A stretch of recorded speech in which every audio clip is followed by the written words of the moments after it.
Michael, du meilleur pâtissier. C'est moi. Sur M6, c'est bien toi? C'est bien moi. Bon, alors faut m'expliquer comment est-ce qu'on passe du meilleur pâtissier présenté par la douce, la belle Faustine Bollard aux Anges 9. Parce que c'est complètement différent. C'est complètement différent. Hein?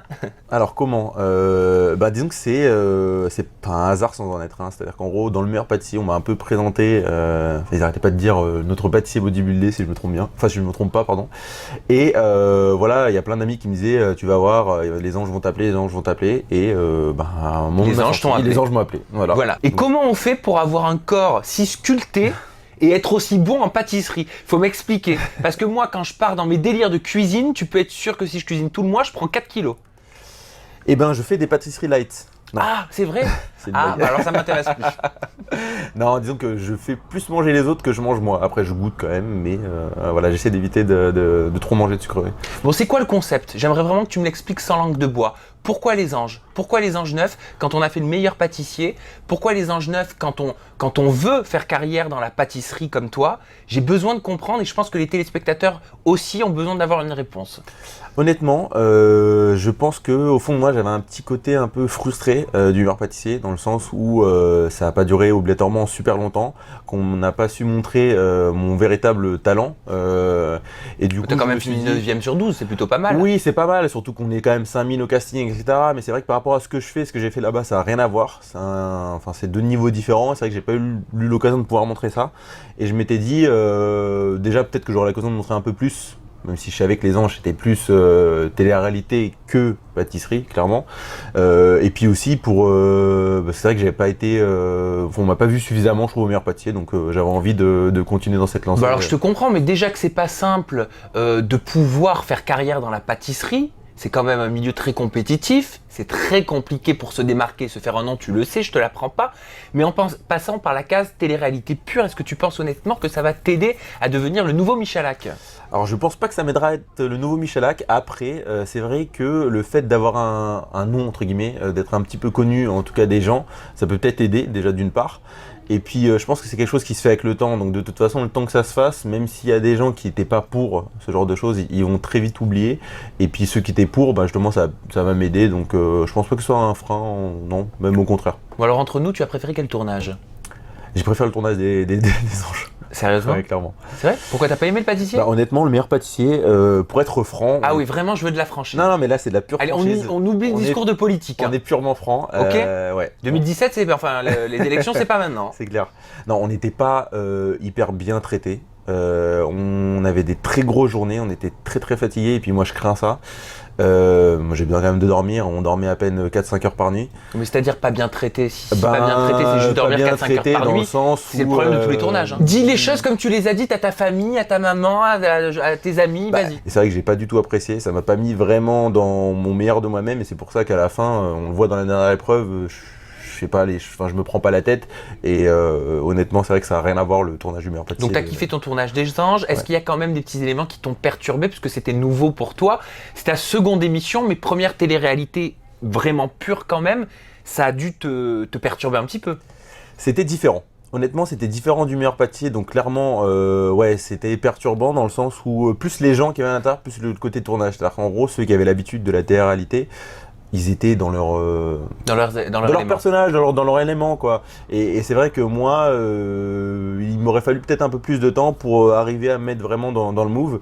Et c'est pas un temps que j'ai eu, ça n'a pas été suffisant pour moi pour me mettre vraiment dans le move. Donc ça, dans ce sens-là, c'est vrai que c'était un peu perturbant.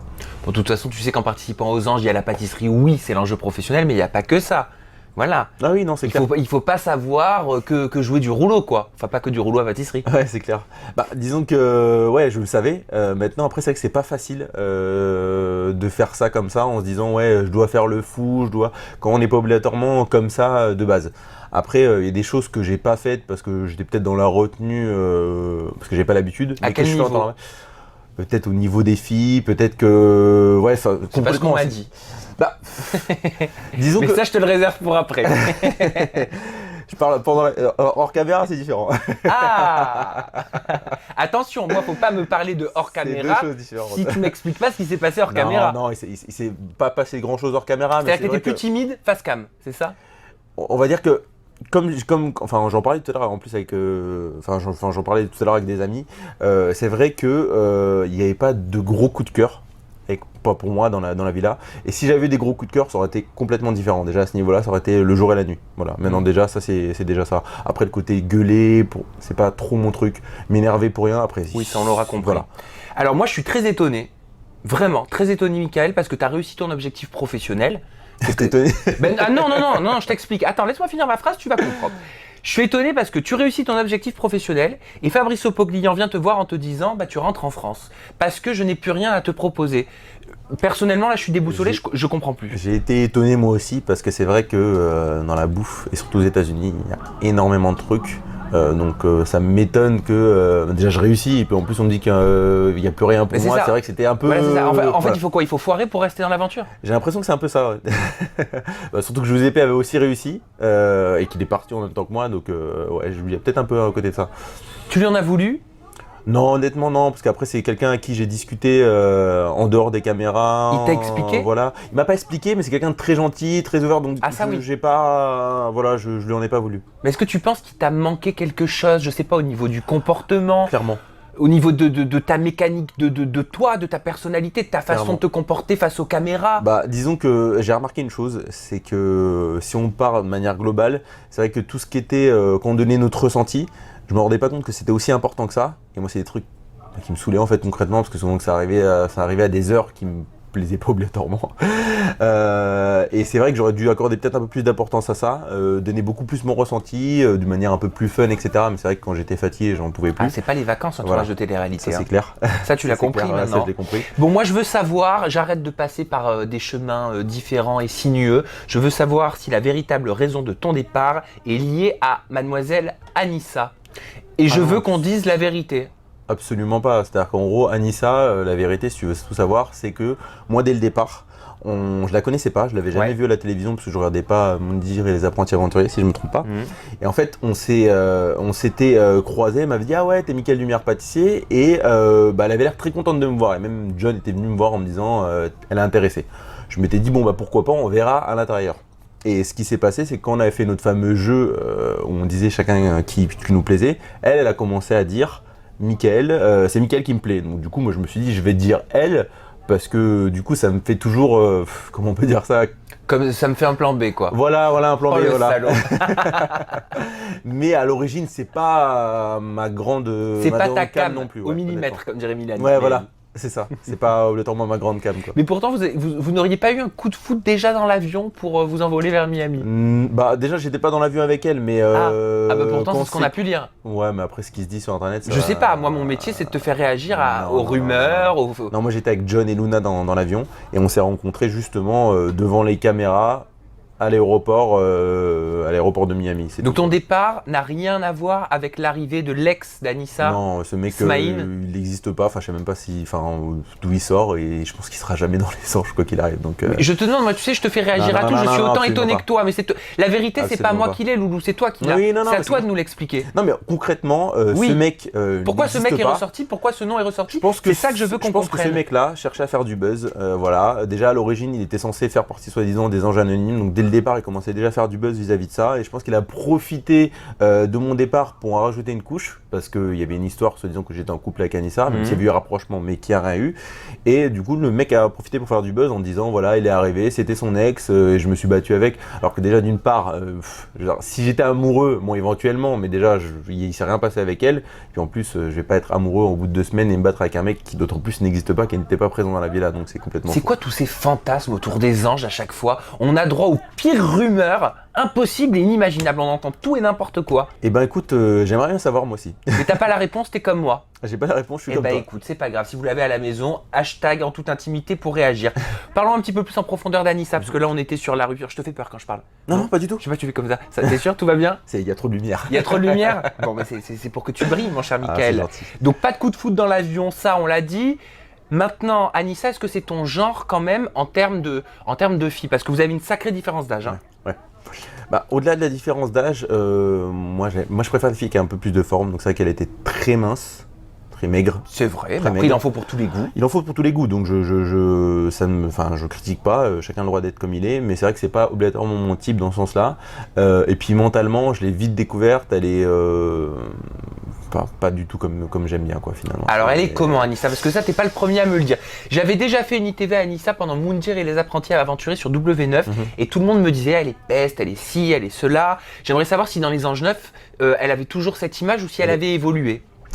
Alors pêche, je sais pas, mais elle est vicieuse. Je dirais qu'elle est vicieuse quand même. C'est quelqu'un de vicieux qui est toujours dans le calcul. Ça se voyait déjà le matin, elle se levait pas. Enfin, calcul même physiquement, même sur elle. C'est-à-dire qu'en gros, elle se levait pas le matin sans s'être préparée vraiment au maximum. Alors que tout le monde arrivait en mode normal. À l'aéroport, c'était la seule à être habillée. Enfin voilà, elle était dans le calcul sur elle-même. Puis même mentalement, tout ce qu'elle faisait, c'était millimétré. Quand tu regardais, elle avait une sorte de sourire, pas fou rire, un peu hypocrite. Donc c'est vrai qu'elle a un peu. C'est quelque chose que j'aime pas du tout. Et pourquoi c'est pas Enfin, excuse-moi, mais c'est pas vicieux pour moi de se préparer, de se lever une heure plus tôt pour se préparer. Peut-être qu'elle a pas envie de se montrer sans maquillage. Peut-être qu'elle a des complexes. Ça, je suis d'accord. Mais après, vicieux, c'est plus dans le sens calcul. Donc tout ce qu'elle faisait, il y avait rien qui était vraiment vrai, même que la façon dont elle a sourié, qu'elle regardait. Et puis, et ça, c'est vraiment quelque chose que j'aime pas. Je préfère les gens qui sont francs, qui sont directs et qui font les choses sans le cacher, sans passer par quatre chemins. Donc elle manque de franchise pour toi, c'est ça? Je pense qu'elle manque de franchise, ouais, c'est clair. Et puis c'est oui, elle manque de franchise. Ouais. Il y a eu des baisers pourtant avec Anissa. Des baisers. Tu l'as embrassée? Absolument pas. Tu n'as pas embrassé Anissa? Absolument pas. Moi, disons qu'il aurait pu, à un moment. À quel moment? Sauf que, en fait, quand on était dans le bateau, on a beaucoup discuté ensemble. Donc, c'est pas des passages qui sont passés finalement. Qui ont été vus. On s'est beaucoup rapprochés, mais il n'y a rien eu de plus. Il y a eu des câlins. Voilà, c'est tout ce qu'il y a eu. Ah, donc il y a eu de la tendresse. Il y a eu de la tendresse. Pourquoi? Parce que tu étais en manque de tendresse? Ou qu'elle était en manque de tendresse. Où elle était? Toi, t'es célibataire depuis combien de temps? J'étais célibataire, ça faisait un moment, je saurais pas te dire exactement. Ouais, ça fait mais tu ne l'es plus. Je le suis plus. Ouais. Si, ouais, je l'ai compris dans tes yeux. Mais c'est marrant, à force de faire des interviews, dans les yeux, on voit tout. Ah ouais? Ah, mais je te jure. Et je peux même te dire que tu as dû rencontrer une fille à peu près depuis, je sais pas, un mois et demi. C'est récent, hein? Ouais. Hein? Bon, en même temps. Ton petit côté médium. Ou c'est parce que ça correspond à ma sortie des Anges, non? Ou c'est peut-être parce que je bluffe totalement pour essayer de savoir. C'est ça. Mais vas-y, maintenant qu'on est sur la lancée. Non, mais dans la lancée d'Anissa ou dans la lancée de ton célibat. Ouais, dans la lancée Anissa, si t'as envie de m'en dire plus. Non, quand je suis arrivé dans les Anges, j'étais clairement célibataire. Et voilà, pour en finir sur l'histoire d'Anissa, j'arrêtais pas de dire que je voulais prendre mon temps, tout simplement parce que j'étais pas à fond sur elle, sur le dossier, comme on dit. Et du coup, voilà, c'est aussi pour ça que c'est des passages qui sont pas passés, parce que c'était moins intéressant dans le sens où finalement, moi, j'ai rien fait et qu'il y a eu peut-être un peu plus de rapprochement. Parce qu'une télé-réalité, je suis désolé, c'est du visuel. Hein. Je sais bien. Ok, il y a le mot réalité, mais il faut aussi quand même donner de la matière. C'est vrai que je manquais de cohérence, c'est vrai, parfois. Est-ce que tu manquais pas de matière un petit peu? De matière, il y en avait, mais le problème, c'est que ça manquait de cohérence parce que j'allais pas obligatoirement au bout des choses. Donc au-delà du côté gueuler pour rien, parce que ça clairement de toute façon c'était pas mon truc, mais tout ce que j'ai pu faire, c'est vrai que j'étais pas allé au bout des choses. Oui, t'es pas allé. Alors t'es pas allé. On est dans la constatation, ouais. D'accord, on fait un bilan. Hein, comme les nègres marrons le disent, c'est le moment du bilan. Donc avec Anissa, c'est vrai que t'es pas allé jusqu'au bout des choses. Clairement. Voilà, tu t'es arrêté en milieu de chemin. Et avec Nesma, t'es pas non plus allé jusqu'au bout des choses. Non. Et la question sur le célibat et sur ta relation là depuis un mois et demi, t'inquiète pas, vous inquiétez pas, c'est juste à la fin de l'interview. Je n'oublierai pas, Michael. C'est esquivé, ça va marcher. Nesma, oui, non, mais je sais bien. Elle est venue te rejoindre dans le lit au bout de 2 jours. À peine. Mais oui, et le lendemain, excuse-moi, et après je te promets, je te laisse parler, parce que je suis un petit peu révolté. Et le lendemain, elle ose te dire, et tu oses dire à Nesma, oui, on va prendre notre temps, on aime prendre notre temps. Et vous passez la nuit ensemble alors que vous connaissez pas.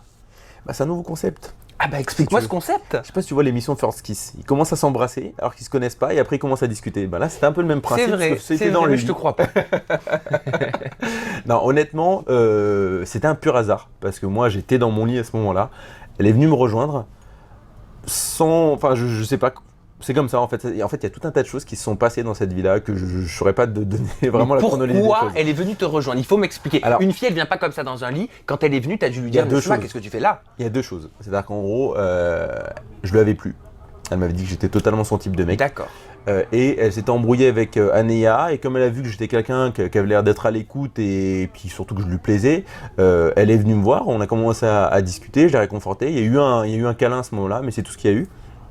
Et voilà, c'est pas vraiment aller plus loin. Mais c'est vrai que sur le coup, je me suis posé des questions. Je lui ai dit, ouais, bon, qu'est-ce que t'appelles un câlin? un hug, quoi, un câlin, quoi. Enfin, non, mais genre, il y a eu c'est pas. Oui, non, mais- non, c'est pris dans les bras, quoi. Non, Voilà. mais t'inquiète pas, il y a eu de la tendresse. Voilà, c'est ça. Vous avez passé la nuit dans les bras l'un de l'autre, peut-être. Pas la nuit, mais. Quelques heures. Non, même pas 10 minutes à peine. 10 minutes sur Ouais, toute une ouais. nuit. Oui, 10 minutes sur toute une nuit. Après, elle est rentrée dans. Donc quand on est un garçon comme toi, qui a des besoins, parce que c'est un de tes collègues, Giuseppe, qui m'a dit que tu étais celui qui était le plus en manque de sexe Allez, dans salaud. cette aventure. Salaud. Voilà, tu veux toujours essayer de me faire croire, mon cher Michael, que tu as juste passé 10 minutes collé serré comme ça avec Alors, Nesma. faut savoir déjà d'une chose, c'est que j'étais pas celui qui était le plus en manque de sexe, parce que clairement, en fait, et c'était très bizarre, j'avais aucune libido quand j'étais à l'intérieur. Bah alors pourquoi il m'a raconté ça? Il ment ton parce pote? que je pense qu'il voulait rigoler. Je pense qu'il voulait Ah, bah, rigoler. il En avait fait, l'air je pense très que c'était sérieux. par rapport au coup des préservatifs qu'on a vu à la fin de l'émission, si tu veux. Je pense que ça va. Bah alors raconte-moi. Voilà. Les coups de préservatifs. Oui. Ah, bah ça, on va pouvoir aller. Non, en fait, disons que c'était pour donner un bon exemple aux jeunes, comme quoi il faut se protéger. Oui. Et donc du coup, j'ai ramené les préservatifs exprès. Donc du coup, je les ai placés à cet endroit-là pour que Luna les ressorte de ma valise. Ah d'accord, donc Tout était calculé. c'était fait exprès. Tout était Tu calculé. t'étais pas dit je vais en prendre quelques-uns parce que peut-être qu'ils pourront me servir si je reste pendant 3 mois de Non, mais tournage. après, honnêtement, c'est sûr que ça peut servir. Bien mais sûr que ça peut après, servir. Et puis, de toute façon, s'il devait se passer quelque chose, c'est clair qu'il faut en avoir. Donc, d'un côté, c'est bien d'en avoir. Mais, Oui. une fois que quand j'étais là-bas, honnêtement, c'est vrai que je n'avais envie de rien. Alors, je sais pas si c'est le fait d'avoir des grosses journées, si c'est le fait d'être dans une ambiance où certains en rajoutent des tonnes et qu'on a du mal à être dedans, je sais pas. Mais, ou qu'on n'a aucune intimité surtout. Parce que ça, Ah bah on n'a oui, pas vraiment d'intimité. forcément. Mais c'est vrai que j'avais aucune libido. Donc, honnêtement. Donc si t'avais aucune libido, ça veut dire que toi tu t'es pas servi de tes propres préservatifs que t'as ramenés. Exactement. Exactement. Alors que j'aurais pu, mais finalement. Mais t'aurais pu avec qui? Bah, Nesma, si j'avais vraiment voulu, il se serait passé des trucs. Elle aurait accepté tes avances? Je pense qu'elle les aurait accepté. Après, on peut jamais être sûr. Dès la première nuit? Non, peut-être pas dès la première nuit, parce que c'est pas obligatoirement une fille comme ça, mais c'est-à-dire qu'en gros, au fur et à mesure qu'on aurait fait connaissance, c'est normal. C'est-à-dire qu'en gros, c'est des choses qui arrivent dans n'importe quel potentiel couple ou couple, quoi, donc ça aurait pu arriver. Ça stoppe la libido de tous les candidats ou ça n'a stoppé que ta Non. libido Mélange? Non mais c'est intéressant de savoir. Non, Le non. sexe n'est pas tabou, il faut en parler et t'as raison. On peut en parler proprement et les préservatifs, je trouve que si c'est la vérité, c'est une très bonne chose de donner l'exemple et de le répéter. Parce qu'il y a plein de jeunes qui regardent et qui n'en parlent pas forcément avec leurs parents. Ah ouais, non, mais et c'est c'est clair. bien de dire qu'il faut se protéger. Je suis d'accord. Après, non, ça n'a pas stoppé la libido de tous les candidats, clairement. J'irai pas dévoiler, je ne dirai rien. Ah tu mais veux j'ai pas vu- donner de nom? C'est pas la j'ai- peine que je te pose la question. Voilà, pas la peine de poser la question, mais j'ai vu des choses. Donc, Mais est-ce que clairement, l'activité sexuelle est intense dans les anges? Parce que moi par exemple les chez Marseillais, certains, ouais. les Marseillais me disent que dans la villa, eh ben, les Marseillais sont Ouais, chauds bouillants. Je c'est voulais ce qu'on savoir m'a si dit, les anges aussi c'était le cas. Non, pas autant, parce que de ce qu'on m'a raconté sur les Marseillais ou les Ch'tis ou quoi que ce soit, c'est vrai que ça n'a rien à voir. Il y a eu, en tout cas dans certains couples qui est dans la villa, beaucoup d'activités, mais c'est vrai que non, c'était pas hyper intense. Tu parles des couples ou alors pas que des couples? Couple, enfin dans ce que j'ai vu en tout cas. Que des couples uniquement? Ouais. Ok. J'aimerais te faire réagir à une petite photo, Michael. On la regarde ensemble et D'accord. tu me dis ce que tu en penses, d'accord? Hop! Voilà ce qui tourne en ce moment sur internet. Nesma métamorphosée par la chirurgie esthétique. J'aimerais savoir si tu la reconnais donc sur cette photo en brune. On voit en effet qu'entre-temps il y a eu des petites modifications certainement au niveau du visage. Est-ce que tu l'as vu cette photo? Alors je l'avais vu. Maintenant, déjà il y a une bonne partie de maquillage. Après c'est vrai qu'il y a pas mal de chirurgie. On voit clairement que le nez c'est pas le même, que les lèvres elles sont un peu plus pulpeuses et tout. C'est vrai que ça change. Et il y aurait peut-être pas eu entre guillemets le rapprochement qu'il y a eu si ça avait été comme ça. Est-ce qu'elle t'aurait plu? Bah, c'est ce que je disais en fait, c'est que je suis pas sûr que il y aurait eu, enfin en tout cas le peu de rapprochement qu'il y a eu si elle avait été comme ça, je pense pas. Elle t'aurait pas plu, ça aurait pas été ton style? Bah, c'est pas mon style non plus, hein. On Ah. va pas se mentir. Ah. C'est une fille que j'ai trouvée pas mal dans le contexte. Ok, donc ça veut dire que tu l'attendras pas. Enfin non, elle est rentrée en France. Hein. Elle est rentrée en France. Ouais. Elle est rentrée en France, Elle est hein, rentrée n'est-ce en pas? Je l'ai France, vu ouais. sur des snaps. Hein. Ouais, elle est rentrée Tu l'as en France. revue ou pas? On s'est pas revu, on a discuté un petit peu, mais on s'est pas revu. Ok, il se passera rien avec elle? Non, je pense pas. Ok. Rapidement, moi je voulais savoir si avec Mélanie il aurait pu se passer quelque chose, ou peut-être si dans les semaines à venir elle allait t'inviter chez elle à passer un Shabbat. Bah écoute, non, il y aura rien en tout cas de charnel ou quoi que ce soit entre nous deux. Maintenant, c'est une fille avec qui je m'étais bien entendu dans la villa, même si le peu de temps qu'elle est revenue, on s'est pas vraiment beaucoup donné de news. J'espère qu'on va s'en donner après, qu'on va se voir, mais vraiment que en tant qu'amis. Que en tant qu'ami. Ouais, ouais. Pourquoi? Ça passe pas au niveau du caractère? Non, c'est même pas ça, c'est que c'est justement au niveau du caractère, moi j'aimais bien en fait ce côté un peu folle qu'elle avait, parce que c'était une fille qui était très naturelle, qui était comme ça hors caméra, pendant les caméras, qui était vraiment Ça comme c'est ça. vrai. et c'est quelque chose que j'ai beaucoup aimé. Après, voilà, c'est pas... Enfin voilà, moi je pense que c'est mieux que ça reste comme ça en fait. Donc elle t'attire pas? Pas plus que ça, non. Pas plus que ça. Non. Une autre télé-réalité, mon petit, enfin mon grand Michael. Ouais. Eh ben écoute, ça dépend ce qu'on me propose, et je pense que j'y réfléchirai. Pourquoi? Tout simplement parce que déjà, il faut que je puisse avoir le temps de la faire. Et puis C'est vrai que tu travailles du lundi au vendredi jusqu'à 19h, c'est très compliqué de t'avoir en interview. Exactement. Mais ça y est, on l'a fait. Alors, on a réussi enfin. Et est-ce que tu as des réseaux sociaux, Michael? J'ai des réseaux sociaux. Alors tu vois cette caméra? Eh ben je te laisse la regarder et les communiquer. Tous ceux qui te regardent, ou celles qui te regardent là maintenant, pourront, et là je suis sûr qu'il met la main dans sa poche en stress en disant, que je connais pas par cœur, ne connais en fait. pas mes réseaux sociaux, mon Dieu, aidez-moi. Heureusement que son ami est là pour lui communiquer, et heureusement que je te les passe, vas-y. Ah, c'est gentil. Alors mes réseaux sociaux, donc mon Snap, c'est Sempred, donc S-E-M-P-R-E-D. Ensuite, mon Instagram. Vas-y. C'est Michael, donc M-I-C-K-A-E-L, donc le tiré du bas, le tiré du bas, Zange, donc avec un S, tiré du bas, 9, tiré du bas, off, O2F. Là, on est sur des chiffres et des lettres là. Et enfin, et mon Twitter, c'est M, donc tiré du bas, les anges 9. bon bah c'est parfait, Voilà. Si vous avez compris quelque chose à la maison, c'est super. C'est très si je peux compliqué. le mettre à l'écran, ce sera encore mieux, parce que je suis Ouais, je sûr pense que que ce sera personne plus n'a simple. compris. Mais t'inquiète pas, tu vas te roder, tu vas les connaître par cœur dans très peu de temps. J'espère bien. Michael, merci pour toutes tes petites confidences. Bah, avec plaisir. Je te souhaite toute la réussite, tout ce que tu souhaites dans ce que tu vas entreprendre, en tout cas la pâtisserie, si c'est pas la pâtisserie, autre chose. Merci de nous avoir fait plaisir, rien que par ta vision dans les anges. Et merci à la maison de nous avoir suivis, les interviews des anges. C'est le début, ça commence maintenant et ça va se poursuivre. Alors vous restez connectés et vous vous abonnez surtout pour tout recevoir, être incollable sur les anges et sur les people et la télé-réalité. Gros bisous, bye bye. Bisous.